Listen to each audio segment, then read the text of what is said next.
Today we have a special episode of the Horn Notes video podcast. It's the 20th episode, and we have a special guest for that, who is Ericka Grodrian of the Horn Opera Project, or also known as Beyond the Long Call. So welcome to her. Hello. She's also assistant professor of horn at Valparaiso State University in Indiana. And with that, I need to lead to an aside here. So we did a nice interview using a Skype application that I've used, and you will hear her from that interview. But what happened was when I recorded it, I got a new computer in my office, and the new computer was not cooperative, and everything I said on the Skype interview is all garbled like this.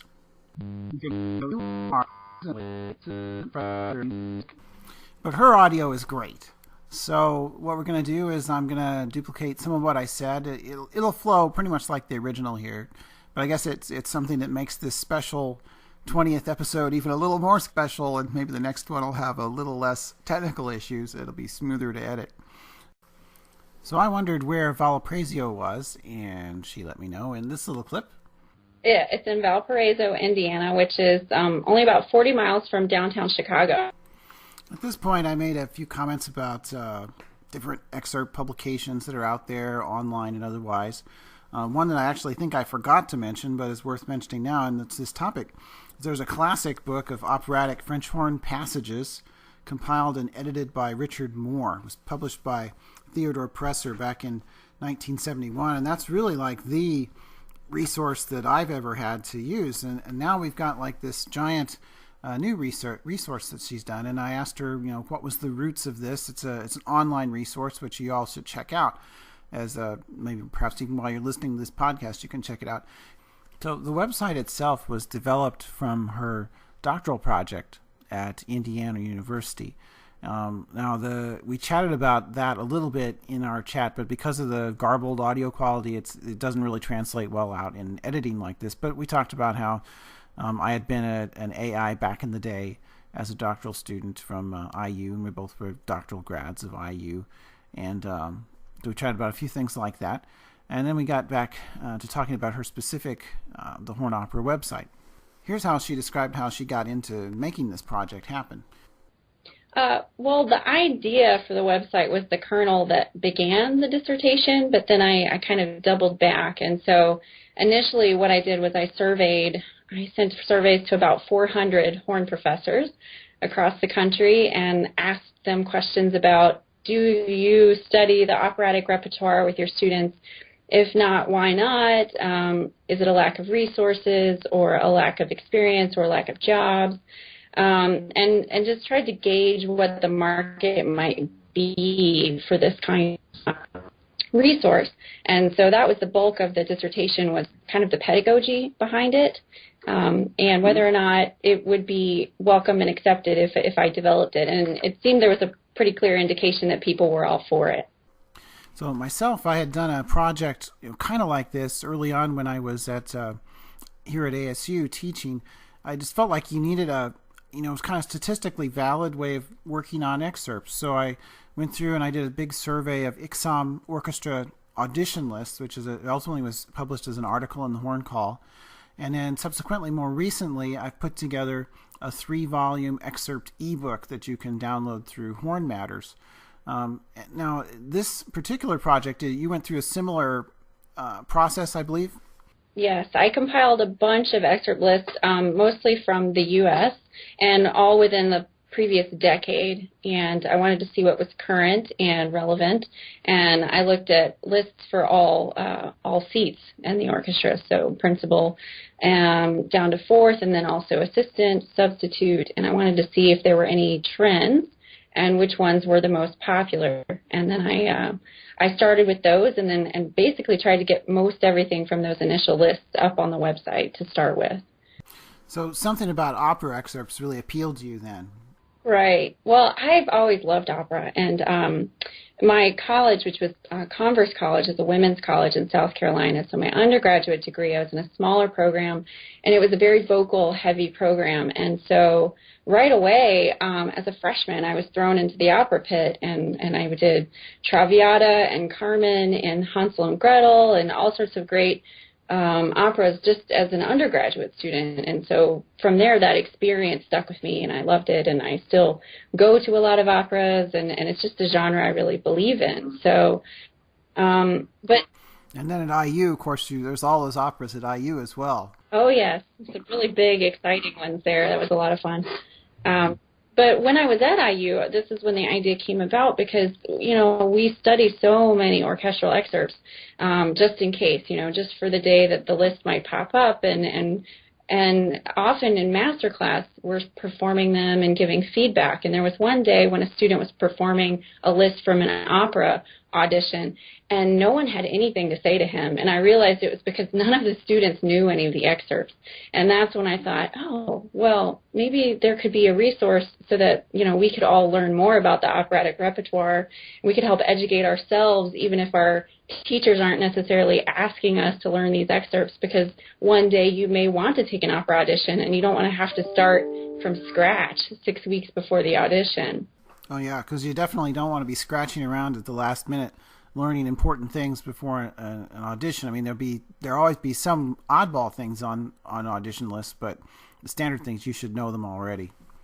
So with that kind of in mind, I mean, I was looking around the website, and I don't see like something saying like, this is like the top 5 or the top 10 excerpts, for opera auditions. Is there something like that on the site?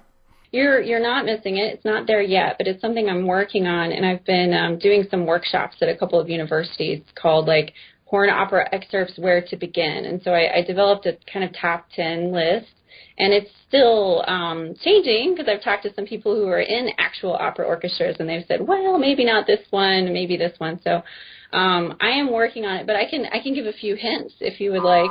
Well, yeah, that would be great. Yeah. Well, the very first one is everyone should know the opening to the third act of Tosca by Puccini. And that is on every single list. And so I'm calling this one like the Shostakovich 5 of opera, because no matter if it's a full-time gig or subbing or high horn or low horn, it's on every audition list. So that's a great one to start with. It's a big, loud tutti excerpt. It's an E horn. And it's short, and so I think that's a great place for everyone to start, is with Tosca. Next, Don Carlo by Verdi. That's the one that has all 4 horns in different transpositions. So they're in horn in D, horn in B basso, horn in E, and horn in A basso. And when played all together, though, the first few bars are actually in unison, so it just looks real wacky on the page. And that's always on the list as well. So that's a definite know all 4 of those parts, all 4 of those transpositions. After that, I would say to learn a couple of Bellini solos. Those tend to show up on a lot of auditions, like the Capuletti solo or I Puritani, something like that. They tend to have those on there to see how you can play lyrically and soloistically, and so those are nice to know. One I wouldn't want to learn last minute is Otello. That's got some crazy tutti horn stuff that's fast, and it's horn and E. And it's Which Otello do you mean? Verdi. Yes, thank you. The Verdi Otello. They're excerpts from Act 1 and Act 2, and they're both super fast and chromatic, but then you've got the transposition, and they show up on a lot of lists. So that's one I wouldn't want to put together at the last minute. And then Rosenkavalier, Der Rosenkavalier. That one shows up the first page of the opera I've seen on lists for all 4 horns. And then there's also some stuff from later in the opera as well. Yeah. So of these, the only one of those that really rings a bell, I mean, I definitely worked on Rosenkavalier. That's got some wicked stuff in it, all the transpositions and stuff. The others, there's things that didn't come up for me in my studies that I'm sure of. So getting back into the just looking at the list again, too, of the sort of standard orchestral auditions, I mean, the one that's going to show up the most that you have there is Das Rheingold. Well, I mean, of course, also the short call. Yeah, there's a lot that are on there that cross over, but so they're on there because they've been asked for these opera lists. but I really wanted to dig into the stuff that doesn't show up on typical symphonic auditions. So those are the ones that aren't from overtures, for example, that you can play in a symphonic orchestra. So, yeah. Well, certainly there's a lot of really interesting music here. What's the reaction been when you've taken this in your master classes and worked with students? What's the reaction been? The students are just fascinated because they've never been asked to learn some of this stuff, and so a lot of times they like hearing how many jobs there are. I try to keep track of how many full-time positions there have been in the last decade, and San Francisco just had a very big audition. So I think it's interesting for some students who really like the genre and they just want to dig in for more. A lot of times they're fascinated by the wide variety of transpositions that they need to know. And that's the point I try to get across, is that just comes up so much in opera. So being fluent in the transpositions is a helpful thing to know as well. Now, one sort of potential hot button topic, actually, even though it really shouldn't be, is the topic of when to start studying excerpts. I know there's some teachers who basically, you're going to work on only Koprosh until I tell you are ready to work on something other than Koprosh. And then there's other teachers that, I particularly like to do, Koprosh, but I like to work in excerpts as soon as I can with students reasonably, because there's such a tangible way you can say that they should be performed, and you can listen to them, you can imitate them, there's a lot. So how do you incorporate, like, with your current studio, and how do you suggest working on particular operatic excerpts with students? Well, yeah, that is an interesting question. And because with my current studio, at Valparaiso, we have a wide student body. So I have students who are majoring in music, but I have students who are majoring in mechanical engineering. And but even so, I try to work in some of these with them because, some of them are beautiful. So if you're working on something lyrical, instead of picking a symphonic excerpt, you could pick one from the operatic repertoire and kind of work that in.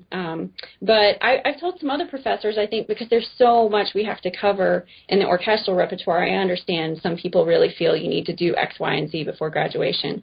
So if you have a particular student who's very interested in the genre, then you could maybe push them in this direction and start introducing some of this stuff to them in particular.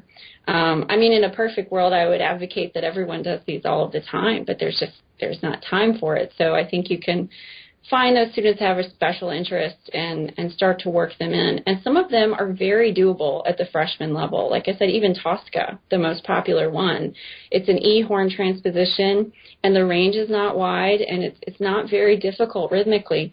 So they can get started on that right away if they really want to.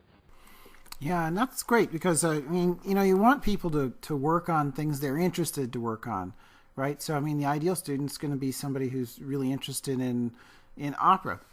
What's cool about opera excerpts, though, I think that there's a lot that's not on the page that they do anyway. So if a student's really into this and they really want to listen to, like, how the Met does it or how the lyric does it or something, it's worth their time to listen to these recordings and to see the subtleties that are happening that might not necessarily be directly on the page, because I think that's also the kind of thing they're listening for in these auditions is, do you actually know the opera or do you just know the excerpt? Oh, definitely. One of the things I often mention to students is, I had this friend who had a classic tuba, and he said that it gave him the X factor, but really that's what people are listening for, is that X factor, that you really sound like you know this music, like you didn't learn it like an etude or a study, but you really know it on some really deep level. So kind of looking to the future here, first off, the website itself is known as the Horn Opera Project, but specifically it's called Beyond the Short Call, and it's located at hornoperaproject.org. What is your future plans for the site? It's a big site now. where do you see it going? I'll just mention first that it's ongoing. I really like working on it, and I update it as much as I can, but especially I take requests. So often people will send me emails and say, I just got the list for so-and-so, and I've noticed that this isn't on your site yet. And I will try my best to get it up as soon as possible so that people can use that site while they're preparing the audition. So I am happy to take requests. I'm happy to take suggestions, even if you're not working on a list. Say, I noticed this is missing. Maybe you could add that in. So, yeah, I like the back and forth. I've met a lot of people through the website from all over the world, and it's just really delightful. So please feel free to contact me and to let me know what you think and let me know how you think it can be better. Okay, and with that, we will close this special 20th episode of the Horn Notes video podcast, our special technically challenged version, but also special to have this very nice guest, Ericka Grodrian, and do wish her well with her website. Check it out. And again, thank you, Ericka, for joining us. Thanks for having me. And do be checking for more episodes of the Horn Notes video podcast.